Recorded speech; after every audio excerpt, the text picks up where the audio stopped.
be a sponge, and then bring the juice.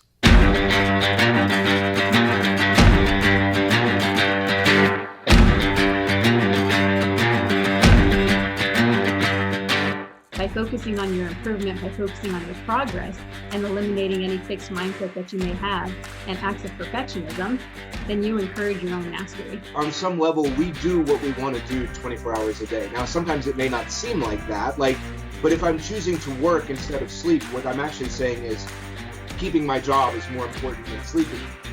I'm tired of this. I'm tired of getting beat. What can I do to get over this hump?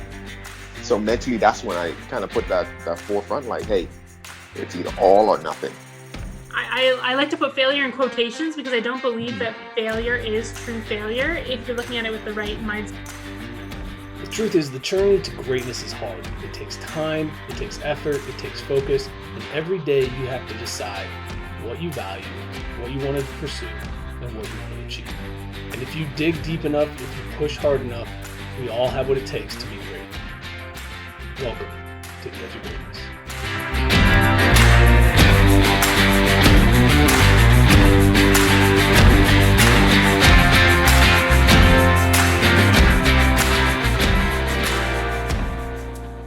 They say imitation is the greatest form of flattery, so let's give this a go. Hello and welcome to the Edge of Greatness podcast. I'm your host, Charles Schultz, and today I have with me a very, very special guest, founder of Damn Good Conversations, host of the 1% Better podcast, none other than Joe Ferraro. Joe, thank you for joining me today. What a pleasure. Let's rock and roll, man. That was fantastic. All right, good. I got you going right off the bat. I want to be upfront with you. My goal today is to earn a question mark sticker for my Buckeye helmet. So you'll have to let me know at the end how I did. Okay. So first thing, Joe, tell me, how'd you sleep? You did your homework, huh? Oh, I've been looking. I told you I was looking forward to this one. I've really enjoyed what you've done as a podcast host. I love the expansion of your brand and growing into the Damn Good Conversations. I want to be kind of where you're headed in, the next 4 to 5 years. I see you as somebody that I kind of want to follow and kind of go in that direction. So, I'm really excited about this one. So we just thought we'd jump right in and have some fun with it. Yeah, man. I slept great last night. I had a little bit of the tingles getting ready for this episode. I'm working on the diet and exercise a little bit, and got a long way to go. But I've been very lucky. I mean, someone asked me today, how's the school year going? I just said best year ever. And I made that a motto before we started. I've tried to live up to it for myself and my students. I've poured myself into the kids in the classroom. And I think outside with the podcast is going well too, man. So a lot of things that I could be really grateful about. Yeah, I heard you mention the greatest year ever a couple times now. So tell me how has this year been the greatest year ever so far? Explain a little bit more for me. I just ordered a shirt. It has our school name on it, and it's like that dry fit material. Our gear has come a long way since I went to school. And on the back, it said last name. And obviously my last name is Ferraro, F-E, like my mom would say, F like Frank, E-R-R-A-R-O. And I said, wait a minute, let's put something different on the back. And the second place finisher was Lasso. I was going to put Lasso on the back, see if I can get past the goalie with that. But I said, wait a minute, what will they be able to handle best year ever? So I sent it in and I have no idea if I'm going to get complaints. Like that's not a name or if it's just a computer processing, whatever it is. But on a serious note, I did put that on a t-shirt. We'll see if it arrives. And my friend and I and colleague Sandra, who I talk a bit about on the podcast, he's a soccer coach getting ready for sectionals. And we basically made a decision this summer that with all the adversity, with all the obstacles, with the lack of community that our student athletes have had, we're just going to make a promise that this is going to be the best year ever. We're going to be more motivated, more inclusive, more curious, and more welcoming. And, at the time of recording, that's exactly what's happening. Do you feel like the kids are more engaged having been out of the school for an entire year? Big time. I mean, I don't measure behavior or compliance as anything close to the top of the pyramid, but for those who do, our students have been incredibly behaved. Like we went in worrying, will they put their masks on in the hallways? And then will they pay attention to our lessons? And then it just escalates from there. So that's like table stakes for me and what I want to do in year 23. Then the autonomy, empowering them, exciting them, I think they've been phenomenal, and I think that the engagement is way up. I have 5 classes, and they're wonderful. I mean, I could not be more happy. You work mostly with 12th grade, right? Is that correct? 3 12th grade classes this year. I have a public speaking that's 10 and 11 and 12. And I also have a three freshman writers this year, which almost acts as a coaching model. Okay, I like that. Now, you mentioned before that you kept the podcast and the teaching separate. I've also heard you mention that you were going to try to integrate them a little bit. Have you been working on that? It's happening. Yeah, it's happening. I don't know how it happened. I want to tell you right now, I have a public speaking class for the ages. It is 10 students, 1 boy. The boy is a stud baseball player, just incidentally, anecdotally mentioning that. He's a junior that maybe we need to get under the Ohio radar scene. But it's just an amazing class. Like, I'm talking about like class picture, like let's take a class picture. Let's go on a field trip type class. Today, I asked them to do an activity where we like stand up, circle up, throw a ball around, and like whoever has the ball answer something basic, but something basic that would trip up a class if they weren't into it, right? Like, come on, like this is hokey. Like, who's doing that? Boom, let's go. Let's build something with Legos. Now, we haven't done that, but they would do it. With that in mind, I don't know how it came up, but we were doing some public speaking and something came up with podcasts. And they said, you have a podcast voice. And I said, well, to be honest with you, I have a podcast. Like, what's that? And I said, well, I do have a podcast. What? Well, what's it called? Well, it's called 1% Better. What? Do you have like listeners and gear and stuff? Like, well, I have stickers. Wait, you have stickers? Can we have stickers? They're putting 1% Better stickers on their water bottles and on their notebooks. So I think like 8 out of 10 took them. And I was like, guys, I want you to be honest with me. If you're not in the mood to take one, please don't take one. Like, don't feel like you have to humor the 43-year-old teacher who has a podcast. They were like, wait, what are you, crazy? Like, and the other day, one final note, a kid says to me, I think you can give Joe Rogan a run for his money. And I feel like he was obviously kidding. Like, that's the highest of the high. But like at the same time, like when he did the joke, like I don't think he realized, he was in a different class. I don't think he realized like we're all playing in the same arena, right? He might be at sold out Madison Square Garden, but you and I and people who want to be great at this, we're in the arena. Like we're you know what I mean? It's not like we're just like, as they say in the movie, the classic movie, Old School, like it's not a student alt band rock. Like we're trying to like actually be good at this. Yeah, no, absolutely. Absolutely. Interesting thought. Like I was actually thinking about this earlier before our conversation, and then hearing you say that you actually mentioned the podcast. Did you ever think about combining your speaking class with a podcast format and like do it like a big senior project type deal where at the end of the year they have to present 5 episodes? They could do it on their phone. It doesn't have to be like masterfully done with like good sound quality or anything like that, but just to listen to their interview quality and things of that nature. Well, it's interesting you bring that up. July 1st, 2017, I launched the podcast, but right before that, I was going in a couple of different directions. And I met with actually a former student of mine. And I said, what do you think about trying to get high school and college graduates to do their own podcast? She was like, yeah, but that's not really who's listening to them back then. And so we ended up not going in that direction. But I will tell you at the time of this recording, my senior class, we're doing a listening unit. And the final project in the listening unit is to record a 5-minute conversation. And what's so interesting is a kid, and this is how you get a helmet sticker, a kid says, Mr. Ferraro, are we recording a conversation or are we recording an interview? And I went over and rang the bell. And I'm like, this is phenomenal. And that's the real thing. Like I have this little $3 bell that just makes all the difference somehow.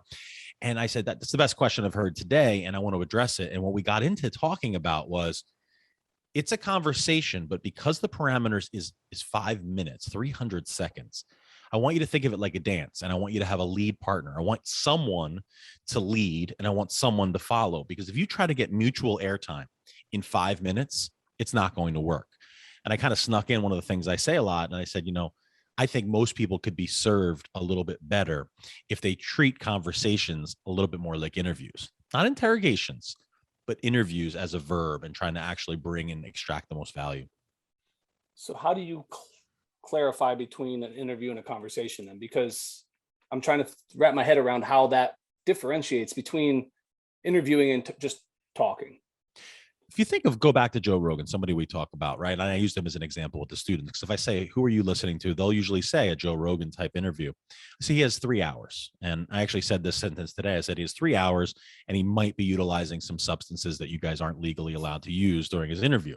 So let's talk about that. And I said, yours, no substances, and 300 seconds of airtime. So when you default to a conversation, kind of that Joe Rogan, yeah, well, that's interesting. I didn't know that. And they go back and forth. There's just so much more time to play. What I try to get people to lean into is interview as a verb.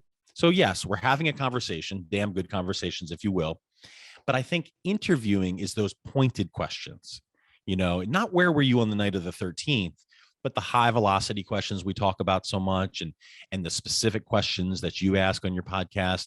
I think there's a problem sometimes with conversation in the sense that it sounds like we have all the time in the world. We're tempted to say things like, let's shoot the breeze, or worse words. And it's like, well, that's just too leisurely for me. I've often said, like, I want my guests to be on their toes, not their heels. And I want them to be engaged. So those are some of the broad stroke thoughts that I have about the two. Would you consider the length of conversations that we have to be a hybrid then? The length meaning we have. Yeah, because we talk for about an hour, right? Our episodes are usually about an hour. They're not the 3-hour conversation where we can kind of and ha and go back and forth. But we do have time where we talk. Like, I'll take the mic for a second and I'll pass it back to you. But yeah, I think it's an astute observation. I would say this: I think it's more trendy to say conversation, right? Even my brand, damn good conversations. But the reality is, it's still more of an interview. Like the reality is, you're going to ask me more questions than I'm going to ask you today. You're open to me asking you a question or two right now, but it's not the format. So the format kind of dictates, you've been kind enough to invite me on, you're going to interview me. We hope that interview has the scope of a conversation. And I think your point about the hybrid makes sense. If it was a 5-minute, 10-minute, 15-minute format, I was on a show once where the host asked 6 questions and he asks the same 6 questions to every guest. There's no way I'd be comfortable calling that a conversation. But I think you're on to something with that hybrid idea. It's interesting. Yeah, because I remember the conversation with Brian Levinson, and he talked about when he was interviewing for the NBA draft, and that was obviously more of an interview, which I feel like ours is definitely an interview, like you said, but I've had guests ask questions back and I've had that back and forth, but it's not to the same extent where we're sharing the time, we're sharing the mic. So you're a sports fan. How about Syracuse, right? They do like the zone defense with man-to-man principles. Maybe what we do here is an interview with conversation principles. How's that sound? I absolutely love that. I do. I think that's probably the best way to describe it. That's fantastic. So from there, I'm gonna go off a little bit here. And you mentioned damn good conversations. You talked about that brand. When did it become damn good conversations more than 1% better? Because I feel like there's been a shift for you to that. Definitely. I think that, the answer to your question directly is I answered, like all good things happen on Twitter. I answered a silly Twitter question. Someone, I think it was like one of those conglomerate sites, like I don't want to name them, but like they're trying to get some momentum around the podcast game. And they said, how would you describe your podcast in 3 words? And I usually overthink things like that. And I just went, damn good conversations. And I sent it. And it just felt so good that I genuinely, this sounds like I'm making this up. I genuinely went downstairs. I said it out loud a couple more times. And I went on the domain hunter or whatever you want to call it.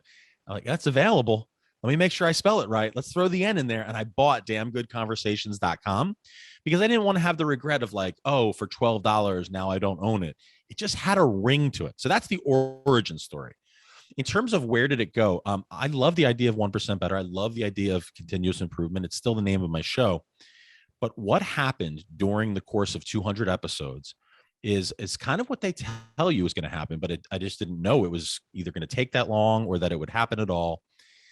People tell you eventually your niche, your specialty, what you're really good at will emerge.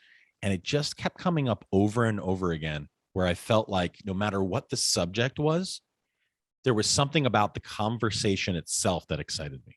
The ability to talk to the guy at the hardware store or the woman at the grocery store, as well as the marketing expert in a Seth Godin or James Clear. And it was the art and science of conversation that kept bubbling up to the surface. So at that point, people started asking me for advice on podcasts. And then I said, well, happy to help for free on the podcast. Then every other week I would experiment with things. And now at the time of us talking, I think I have 5 clients that are paying me actual US currency, Charles, to either be a better podcast host, a better podcast guest, or I had a text message today come in from a graduate student who just went through the round of co-op interviews. And she says, you know, it went well, I crushed it, it was going well, and we're doing interview prep. So it's kind of a really cool layered approach that's happening. Yeah, I like how it kind of almost came accidentally, but it was always been there, because I went back and actually listened to your first episode in preparation for this with Ryan Hawk. And what's interesting about that is the conversation was fantastic. The questions I thought were actually similar to what you do now.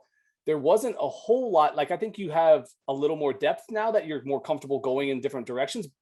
But the only thing that really stood out is the intro was different and the sound quality was not the same as you have now. But it was interesting because now that you say that, it's always kind of been that subtext. It stands out to me to say that, yeah, no, if I were to go back and listen to the old stuff, I would be like, yeah, these are still damn good conversations. Oh, that's so kind. That is kind. I mean, I've been doing conversations in my head for a long time. I did a baseball podcast with a friend since 2014 to 2017.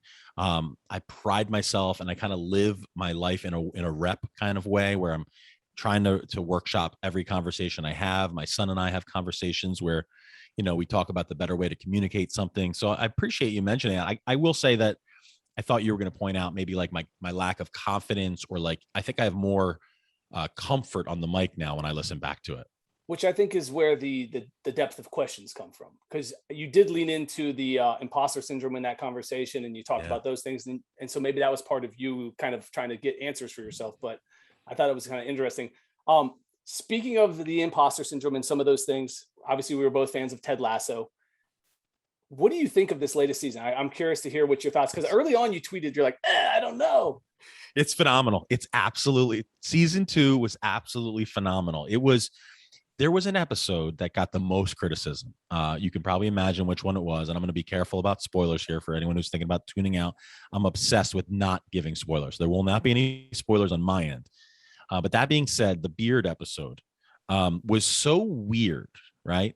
But I still thought of it as a novel, a noir meets Mad Men, meets like a detective novel. Like, they were just kind of doing whatever the hell they wanted. And I loved it. Like, I genuinely loved it. Now, it didn't seem to fit in the season. And I think it probably was one of the 2 episodes that they wrote because it was supposed to be a 10 episode. This is my hunch. Mm-hmm. And I think they just had to put a Christmas episode or a holiday episode in, and that one, it made sense to me. But it was still like they're challenging the form, and like what you think the show isn't exactly what it is. So I think if you were to take the 12 episodes, the 3 to 5 episodes that were the best of season 2 were better than season 1. I would agree. I felt like it built momentum too towards the end, where it definitely ended in an extreme high note as far as the quality of the episode and where we were going. I was like, oh, now I got to wait till season 3. Yeah. I genuinely missed the show. Oh yeah, absolutely. Every Friday, it's my thing. So to spin off of that, I know your kids are into sports. Your daughter is playing soccer, correct? You got it. Is the coach anything like Ted Lasso? What if I told you I was with the coach and the whole staff and the whole team about an hour ago? That's how beautiful this is happening. I became small town Americana. The practice was canceled tonight. Her coach, I got to give her credit, 9U. Coach cancels practice and then has the team meet at the local high school to support the girls' final senior night. So there was one of the coaches brought pizzas. My wife's there next to me. You can't make it up. We're literally looking at a full moon rising over center field. And we're like, this is amazing. I'm not a soccer guy, but I might attend 3 soccer games this week. Like, I've become like very, very into it. And if I say the coach is not like Ted Lasso, it's only because he's so 1 in a million. But as someone who I really trust about soccer said, she's positive, she's encouraging, she's exciting. She makes the girls want to come back, and she teaches them a little soccer along the way. That's a home run for me. Yeah, no, I mean, the biggest thing about it is, for me, with sports and youth sports, and especially, is that can we get them to want to come back? Because when I think about your classroom and what you do, you build moments, you build powerful moments, and you make people want to come back, which is obviously why you have your, what is it? The Alumni classroom. The alumni classroom, right? Yeah. Yeah. But that doesn't happen if you don't make an impact. And for youth sports, it's about the impact. And so like someone like Ted Lasso, he makes an impact. That's why the players follow him. We need more of that in the youth level.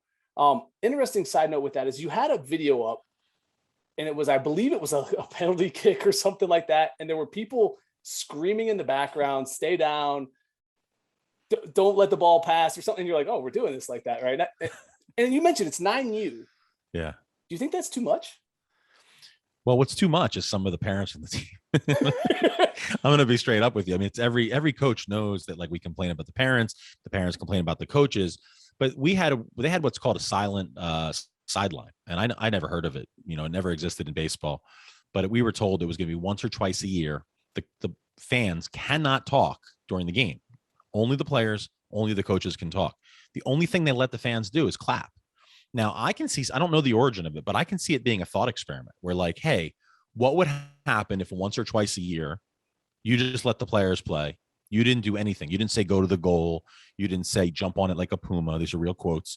You didn't say, like, what are you doing? Like, and again, I'm not perfect, but this is what's happening. And I loved it. But even my wife's friend who was there, her daughter was in their team. We got into a friendly argument. She hated it. She's like, I just can't have this. Like, I need to get into it. The guy that I'm thinking about, he's like, why even come to the game? I'm like, what do you mean? Why even come to the game? Like, I don't understand what cheering and screaming has to do with being a parent at the game. So I get it. Like, freedom, we paid the whole thing, but like, we're there for the players, period, full stop. We're there for the players. And yes, I was squeezing my hands a little tighter. But I think that some of the stereotypes are true, unfortunately, that we as parents get a little out of control. Is there a way to help that? Can we fix some of that? Well, there's talk that this specific parent, not to bury this person, is being asked to take a week off, like an actual penalty at 9U. It's like unbelievably funny, but also sad. And so I think that's like the extreme example. But I think the other piece is like communication from like the league and the coach, and then ideally peer to peer. Like, if I had any credibility at all, I would turn to this gentleman and be like, dude, you gotta take it down a notch. Like, let's hang in. But I didn't do that either. I'm just kind of like moving away from him. So I think it starts with like a overall community effort, but it's a lot. It's a lot to do. Yeah, I'm not quite there yet, but I have a feeling that when that day comes, it's gonna be a challenge. I might have to go stand on the other sideline or in the goal area or something. I don't know. But to lean back into the alumni classroom a little bit, because I think that's a very cool thing that you do. And I'm currently reading The Power of Moments, and that's what made me think about the alumni classroom, is this impact that you're going to have on not only kids anymore, but now adults, because they're coming back. And like you said, you've been teaching 23 years, which means you may have a kid who has a kid who's old enough to be in your class. So tell me a little bit about how that started and what's that like now for you? I didn't even put two and two together, but I do have a senior this year whose mother I taught, and I just put that together as you said that. Alumni classroom is part TED Talk, part reunion, part English class, part one more time getting together with the students. And this year will be Alumni Classroom 6. It's going to be on Thursday, January 13th, and hopefully we'll be back in person. But we did it last year all virtual. It's an amazing thing, and I think I don't know how to say it without sounding like I'm taking credit for something that's not all mine, right? I mean, the reality is it was an idea that I had, and a couple of former students said, wait, why don't we go with this? And it became a team effort, and it's expanded. And then you have things like yesterday, I eat outside with a couple of colleagues. One of the best things we have from COVID, we decided to stay outside and like have almost like the appearance of a tailgate without all the appropriate refreshments. And one of the former students who was a baseball player, he actually played in Prague. He was in the Czech Republic. He came back yesterday to join us at lunch, brought a baseball from the Czech Republic for me. And on the baseball, he wrote some nice things and joined up with saying, looking forward to being where our feet are, or something along those lines, where be where your feet are, which is a poster in my classroom. So today in my class, I'm teaching a lesson about listening and being present, looking at this sign, thinking yesterday, this kid came back and remembered that. And I couldn't help but think like something's going right. Like there's some kind of cultural message that's being dripped down, and it just means a lot. And I have a t-shirt in the room that's hanging up now, alumni classroom, and all these things we talk about with culture. I always thought it would be a baseball coach, which I did for a while, and that's where the culture was going to come in. And but actually the biggest expression of how I try to have actions, attitudes, and behaviors, or how I define culture, I think is in alumni classroom. And it's something that I still enjoy doing. And first day of class this year, I'll finish with this. The first day of class this year, I gave everyone in the class the date. I think it was whatever the date is, the 14th or the 12th, for alumni classroom 7. I said, you guys are invited to alumni classroom 7. They didn't even know me. And then we start talking about what that is. And I just wanted to really lean into that. I love that you lead with that to start off the year, because I think that's an exciting way to build excitement around what that is. And do you actually prepare like a lesson plan, or is it one of those you go in and just kind of oh my God, yeah, big time. like more than an observation. Like I'm going over, like one year, a great example of why I want everyone to understand this isn't always perfect. Like one year I paid out of my own pocket at Staples to make menus. So I went on Canva, my favorite free designer app, and I pulled up menu template, and then I typed out this menu, but instead of a menu, it was the lesson plan for alumni classroom 4. And then when everyone walked in, I had them being handed out, and they were like that card stock that made that when you shook it. And like, it wasn't expensive and it wasn't free. Like it was like, you're paying $50-$60 for paper. And like, I'm handing it out, and like, people are leaving them behind. Like, I have like extras still I could send you. Like I'm like, they don't care at all about that stuff. They care about what's happening there. But just like as over the course of the years, this is some of the stuff I've had. Ask Dana anything. My wife came one year. She sat on a stool. They could ask any question about my wife, about me, about her, about our family. We had human highlighter, where 3 kids come up, and then we ask them rapid fire questions, just random. What do you order at a Chinese restaurant? What's your biggest fear? How many clouds can you name? We had a panel last year or 2 years ago of 5 former baseball players sharing stories over the years, some about my ejections, some about lessons I've taught them. We have a slideshow where I talk to them about life lessons. I played a clip from a podcast one year. It's all those type of things. Like, it's just like what we could imagine an English class could be if it was in an auditorium. And I just like completely nerd out. Like I wore yellow pants 2 years ago, just to give you an example of where like I was going with this. So you said it's a like an expression of what an English class could be. Yeah. Why can't it be that? Why can't we do that more often? People don't realize it. I'll say it that bluntly. There's something that I call almost like the invisible curriculum. People think, well, I got to do the state standards. Okay, great. But then what's your curriculum? Well, I got to do the state standards. Okay, but curriculum is the materials and the content that drives that towards the skills. Yeah, but we do The Great Gatsby. Great book. But that's the book? Well, what if you flipped it and like you decided what are the 3 to 5 skills you wanted to get out of The Great Gatsby, and then either use The Great Gatsby or something else? Like, I just feel like there's something that you talk about on your podcast a lot, this idea of that comfort zone, right? And be willing to fail and get up again. I said this quote today: the only difference between the expert and the beginner is that the expert has failed more times than the beginner has even tried. And when I have that confidence that I failed more times than they've even tried, whether it's a podcast or a lesson or a curriculum unit, that's a huge part of it. And I would be remiss not to mention one other part, which would be leadership. I've been really gifted with leaders in the high school principal's office for years, for over a decade. We have a second principal now. So better part of a decade, I had one principal, and this new principal, both seem to say, yes, try it, to my crazy ideas. I can't sit here on a podcast and pretend that everyone is in my situation, because someone listening is probably like, Joe, if I tried that, I would get this. And I can't be glib and just say, well, figure it out. There are some real challenges that stand in the way of people, but I continue to try to push forward on that mission. Yeah, I think if we found a way to get more classrooms to explore things and to fail in front of kids, I think it would open up the door for them understanding that putting themselves out there isn't a bad thing. I think there's too much comfort right now and too much, like you said, I got to teach to the test. And you miss so many opportunities to connect and then get people who want to actually come back and be around you after they graduate. Like, if that doesn't say that you're doing your job well, nothing does. I mean, let's be honest. That's one of the greatest things you can have is when my kids that I've coached come back and go, hey, oh my God, I haven't seen you in so long. How you doing? That's the win for me. That's what I'm looking for because I've made that impact. But it only happens with you're this. so kind. It's really, you're really firing me up to reflect and and I don't want to take this and then sit back. I want to take this as a trampoline effect and continue to push it forward. I have some beautiful students and we go back to the best year ever. It's early in the fall and I want to continue that. Oh yeah. I mean, half a year, you get winter break and you come back fired up and ready to roll. So you got it. Transition here. So we mentioned baseball a few times. Obviously you played in college. I played in college. What I want to know is when you hear the name Ben Sheets, what do you think?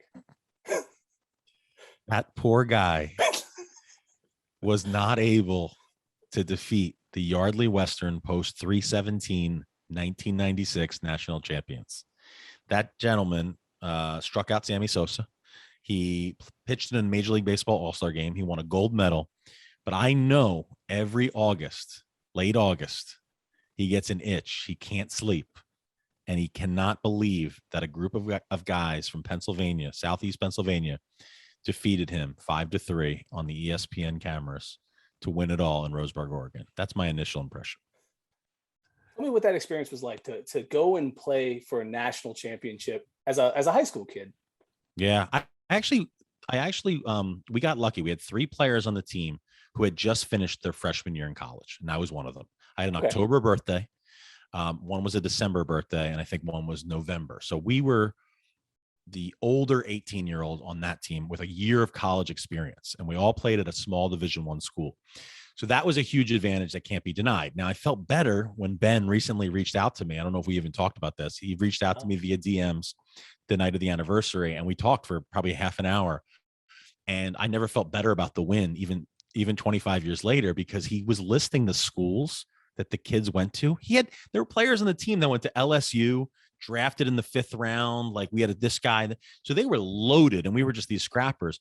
But to play for a national title, you got to remember, we started the year 3-5 and we had a players only meeting, just like the cliches and the storybooks had. And we yelled at each other and we said, we didn't give up all this time for nothing. We proceeded to go, we finished 48-12. So 45-7 down the stretch. And one of those games we may have arguably lost on purpose, according to my coach, because we had no pitching left and we're in those double elimination tournaments. You know how the drill goes. It's bizarre. But so you're talking about losing 11 games the rest of the summer. Now, we have teams these days, if they don't play at the highest level of travel, that play 25 games a summer and think they had a full summer. So we're playing 60 games and we're not talking about, highly scoutable. We're talking about local and moving on.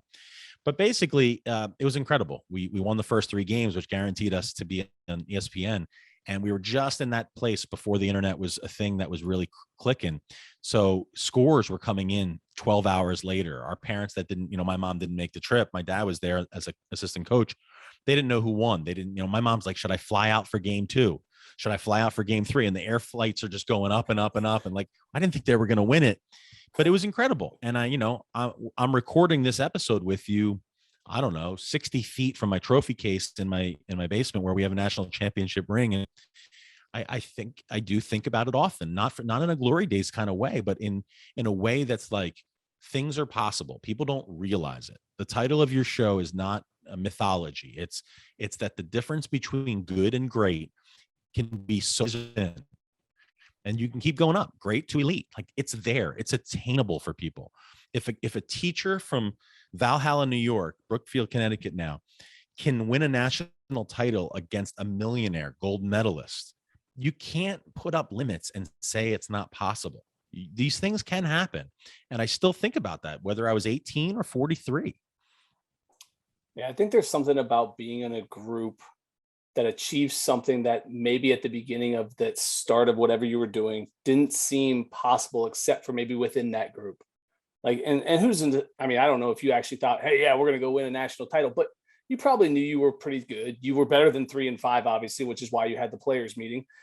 But I think there's something that draws us together when we're around greatness. It picks us up to then How many of those people on that team are, in your opinion, pursuing something at a high level now? Well, one of my biggest regrets, I want to be transparent about this, is we don't stay in touch as much as you would hope, right? You usually read these things where groups that achieve something like that are bonded for life. But, I've lived in 3 states since then. I grew up in Pennsylvania. I moved on to New York to go to college, play baseball. My wife and I now have lived for 12 years in Brookfield, Connecticut, and Western Connecticut. So I kind of lost some of my ties there. And I wish I did a better job of staying in touch with those guys. And I think I'm the last man in the world not on Facebook, so that's hurt me a little bit. And but to answer your question, I've seen a lot of the guys, right, who owns their own business, who's an insurance salesman just killing it, and who's doing this, and who's a coach at the college level.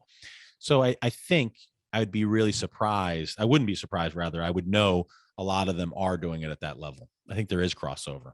Yeah, and I think that's where, obviously, this is why I do the podcast. I want to connect with people who have done great things, but I also want to pursue greatness myself, because I've been part of teams that have achieved some high level accomplishments. It makes me want more. And I think that that's one of the reasons why I love sports so much. And I push people to get involved and push themselves out there on the edge where they can fail.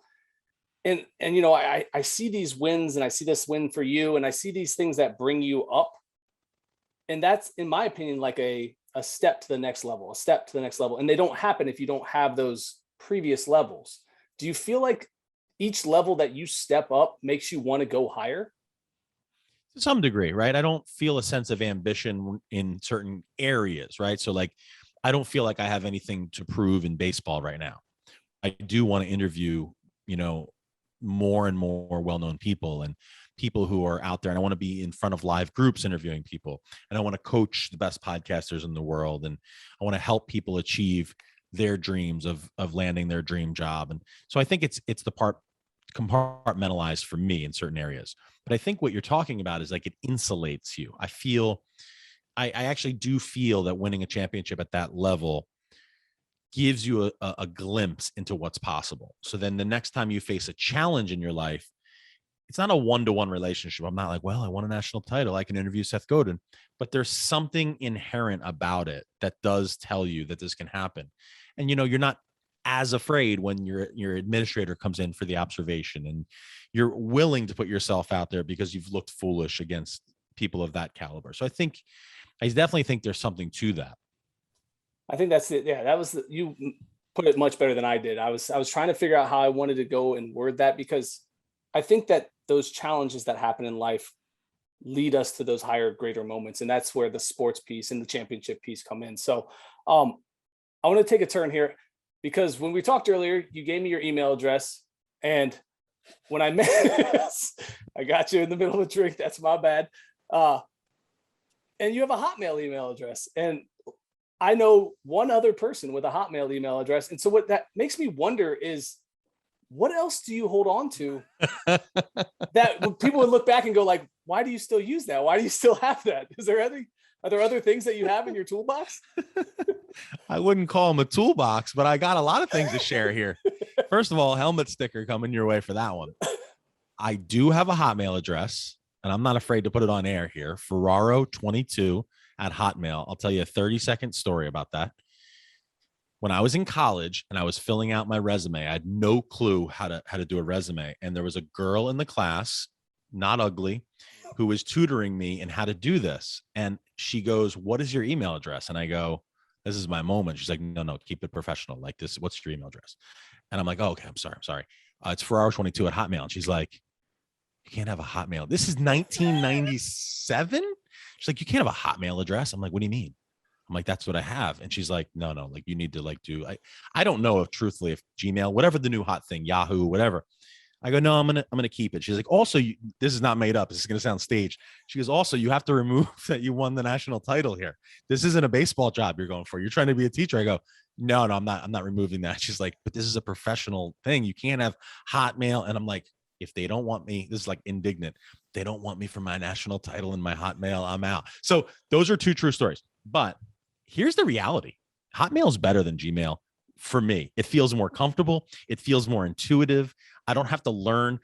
I know someone listening right now has gotten lost in the Gmail flood where like you're not sure if it's a reply or like who sent it. There's like these order of operations you have to memorize. I don't want any part of it.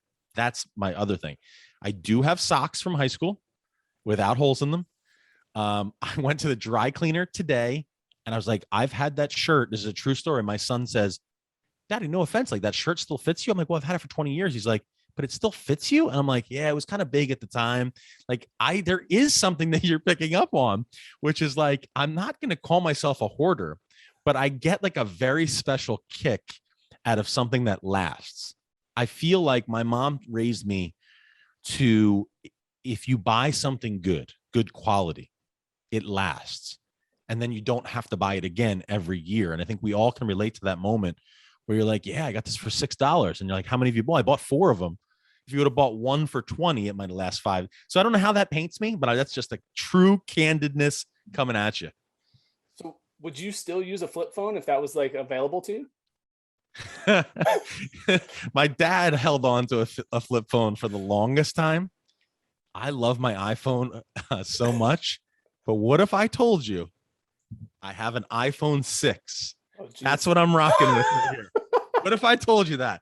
And I swear, if you have an iPhone 6 and you're listening, please call. I'm email me that Ferraro and I'm going to send you something because I love it. I don't want a $700 phone when this works. Now, I did have dinner with Phil Hellmuth. He just won his 16th World Series of Poker bracelet. And I literally went to take a selfie with him and my phone stopped and said, I have no available data.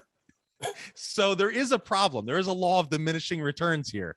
So it's pros and cons. It's pros and dude, that was an amazing cul-de-sac there. So appreciate you bringing that up. Oh, absolutely. I just find it interesting what makes people tick. And one of the things is when people have something that's unique like that and don't go with the trends, I guess is the best way to say, and stay true to, I think it's more of a calling to you're holding on to what works and you're sticking to it. Just like the iPhone 6, it's, if it's not broke, don't fix it kind of mentality, you know? And that's the way I look at it. And I think there's polarities. Our friend Brian Levinson always talks about polarities. I am into trying the latest pizza place. I am into seeing the latest and greatest toys. But when something hits that close to home and I just love how it works, and I think there's something there. So another astute observation, but not to, I think the astute observation personified is not to put someone in one bucket or the other, right? Like everything in my life is not tried and true. I'm going to be on the edge of innovation on some things, but other things I'm not. And I don't know that there's a clean formula for figuring out which is which. I find it interesting because I do hold on to things as well. I have things that I've had in my drawers and I use on a regular basis that are consistent to me. And I do the same routines on a regular basis that don't require any thought. And I'm wondering if maybe the holding on to stuff and the simplicity of these things allows us to have more creativity in other areas because it frees us up from having to learn a new email, decode a new phone, go down the rabbit hole and find a new shirt that doesn't fit the same way that one does. You know, I sit in an old chair that's not good, but it's molded to me. It fits me. So every time I sit in it, it's fantastic. Every time somebody else sits in it, they're like, why do you still have this? This is garbage. It should be in the trash. I go, no, it's my chair. Yeah, I just recently confessed to my public speaking class that I mentioned earlier. They looked at my desktop, my physical, my digital desktop on my computer screen, and it's a complete mess. And I've just recently upgraded a little bit to organize it. And they were like, "This is horrific, Mr. Ferraro. Like, I don't like, how are you living like this? This gives me anxiety." And I'm like, I'm going to be honest with you. It's gotten to a point where it's a little out of control now, and I'm going to work on it. And I said, but if as long as you're asking honestly, and we're going to make a little joke out of this, I said, I think it has to do with just saying no to the things that don't have an immediate or obvious ROI. So like, if I'm going to really like innovate a lesson plan, that's going to take time. I have to find that time somewhere. So I can't do the desktop as top notch in that moment. There's something there. There is a place where that could become an excuse, and I'm aware of it. But at the same time, there's a reality where I'm like, something's got to give. I'm doing a lot of things, and things have to give. And maybe it shouldn't be my computer desktop, or maybe it should. I'm not sure. Yeah, I don't have the answer for you there, but what I want to go into a little bit now is I'm really excited about what you've been branching out and doing. I love what the growth in your Twitter posts and the threads and how you've been adding different things in. But more importantly, I want to talk about the Clear Learn program that you put out there, because I think that's such a huge value add for some people in this world, because I don't think we ask good questions. I don't think we have good conversations. I don't think we communicate overly well. So tell me a little bit about that experience for you. What has that been like? It's been incredible, and I appreciate you bringing it up. I a year or so ago, your former guest, Mike Deegan, was getting involved in this company called Clear Learn, and he told me about the platform and how it was going to be a learning community with some online learning options that would eventually be live platforms and different communities that they were building, kind of a curated space, right? We could find classes on YouTube, but this was a place, and even masterclass, right? The highest level budget-wise, but there's no community tie-in. Whereas ClearLearn has a pathway to bring the Deegans and Ferraros and Chads to the world together as it grows. And we're even talking as we speak about a live event, which I think you'd be a no-brainer for. So you're on the list for sure. But what ended up happening, which was really interesting, I think people can pull something from this. He asked me to host him on a webinar to promote his course. So I was in this exact same chair. He was in the ClearLearn studio, which I didn't know anything about. And I prepared like crazy to make him look as good as possible. He crushed the webinar. And while it was going on, and a little bit afterwards, the producers got on the screen. They were, Joe, that was really great. And we have a couple ideas for you. Let's talk a little bit afterwards. And I'm like, oh, okay, great. It turns out, just like the baseball metaphor, they went there to look for Deegan and look at Deegan. And they also liked something I did with the mic. And I didn't see that coming, because this is a newish endeavor for me rather than baseball my whole life. I always knew there was a scout in the stands if we were lucky. But there, I did my best work, and I got approached by them, and they said, well, do you have any ideas for courses? And I'm like, do I? Been thinking about it for a long time. And I ultimately settled on damn good questions, because I really feel, even though some other people have advised me to the contrary, I feel starting with questions is my forte, because they're the language of communication. They're the brush strokes of the art that we're trying to do here. And I think there's just a huge exponential growth between a good and a great question. So the course is 10 self-paced modules that empties my pockets of everything I've ever learned about asking the best questions I can. And people can go through the course with video instruction and learn my technique, and more importantly, how to unlock your technique, right? So someone else who's sitting here, I don't like the way Joe asks questions, but I want to get better at asking questions myself. That's what the course is about. It's like, here's how I do it, but here's the way I'd like you to think about your framework and doing it. And that's how the course kind of orbits on that idea. I like that. And I totally agree that questions are the key, because it fits the name of the company, ClearLearn. You can't learn without good questions. If you don't ask the right questions, you don't ask good questions, you're not going to learn what you can about the person you're talking to, or about the subject you're interested in, or whatever it may be that you're pursuing. The question unlocks the key to the answer. And if you don't ask the right question at the right time, you totally miss an opportunity. I believe that. I do. I really believe it. I try to teach my students that, my clients that. And now when this course came out, I think that's the mission, right? It's like, hey, you might not even realize the power of questions yet, but that's a great place to be, is in this course, trying to kind of do that. And I always tell people it's self-paced. So sometimes I'll ask people if they're interested, and they'll go, yeah, I don't have time to join a cohort right now. Well, but it's not a cohort. It's basically, I don't know the actual length of time, but for people like you and me, it's like the equivalent of a couple of really long podcasts, or not even really, like, 5 podcasts or something, where you would just dig in, but instead of having a guest, it would be all like masterclass type lessons, where it'd be like, hey, this is like, one of the modules is like asking questions like a poker player. That's one of my techniques. And one of the modules is your framework for asking questions. And we're just trying to think about ways to actually get people to think about asking better questions.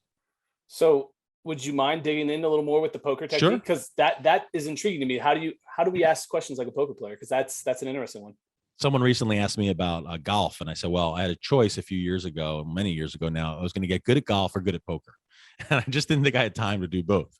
And it seemed like poker would be lucrative. And much like it could be very costly too. But, and like they say in the movie Rounders, like there is luck involved, but it's not a game of luck overall. It's more of a game of skill with elements of luck. And when you first start, you're like, I don't believe that. Like it's pure gambling. But if you think about it just on a simple level, you're playing against 9 players, not the house. So at the end of the day, you're literally playing against 9 other people, and the house gets a cut. But the cut, if it's a fair game, is so small that it's just like paying a tax on the winning hand. So that's the simple framework. So I said to myself, if I'm going to get good at poker, if I'm going to play poker, I'm going to read books on poker. So I read 16 books on poker. I got really obsessed with it. I watched Rounders back and forth with the director's commentary left and right. I found every poker movie. I started downloading every podcast. I just dove into it and loved learning about it. My wife got to watch all this as we were dating and whatnot. So I'm sure that's what made me attractive in her eyes. But one of the podcasts I heard, a guy was interviewing an online poker player, and he said, when you're facing 4th Street, the 4th card, and you're trying to determine what to bet, what is the optimal bet size on the turn? And it was like a very technical term, which just basically means, what do you bet on 4th Street? And I'll never forget it. The guy who answered the question said, I don't have a standard bet. And the host was shocked. He was like, but I thought like there was a formula, like you bet X if you want Y to happen. He said, well, actually, there is a formula. I bet the exact amount that I think will give me the very best chance of getting my opponent to do what I hope he or she will do. So if I feel that betting $1 will get my opponent to put his life savings in the middle because I have the best hand, I'll bet $1. And if I feel that betting $1 million will get the person to fold because I don't have the best hand, then I'll bet $1 million. And I don't know if it was right then, 6 months later, a week later, that's when it hit me that that's my philosophy on asking questions. I am going to ask my subject or my partner the question that I think will give myself and my audience the very best chance at extracting the value that I hope to get from this person. So whatever I think, and I can morph that. If I want the mood to change, I might ask a more somber question. If I want the energy to pick up, I may ask a funny question like you've done several times here today. If I want a longer answer, there's a way to do that. If I want a shorter answer, there's a way to do that. If I want a person to tell a story, I may say, tell me about a time when. And there's all these techniques that educators will recognize as having the footprints of backwards design. What do I want to have happen? I want to have the test created before the units it gets rolled out. And it's really good education. And I think it makes for damn good conversations.